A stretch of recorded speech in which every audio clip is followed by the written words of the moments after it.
Hi అండి, అందరికీ మహాశివరాత్రి అండి.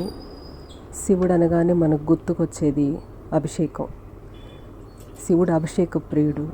మనం ఎన్ని పొరపాట్లు చేసినా, తెలుసో తెలియకో ఎన్ని తప్పులు చేసినా, ఒక్క పంచాక్షరి మంత్రంతో శివుడికి చేసే అభిషేకం అన్ని పాపాలను తీసేస్తుందండి.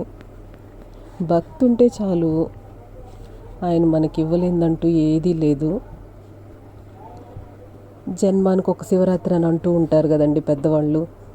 అలా శివరాత్రి ఒక్కరోజు చాలండి మన పాపాలన్నీ తీసేయడానికి. అర్ధరాత్రి 12 గంటలకి శివలింగం ఉద్భవించింది. ఆ సమయంలో మీ దగ్గరలో ఉన్న శివాలయానికి వెళ్ళి రుద్రాభిషేకం చేసుకోండి. ఆ శివుడి ఆశీస్సులు అందరికీ ఉంటాయి.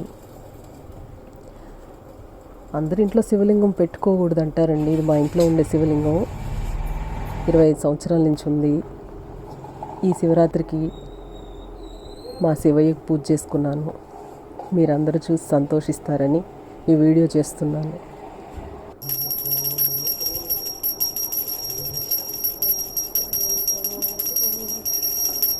ఈ శివరాత్రికి ఆ శివయ్య ఆశీస్సులు అందరికీ ఉండాలని కోరుకుంటున్నాను. వీడియో నచ్చితే లైక్ చేయండి.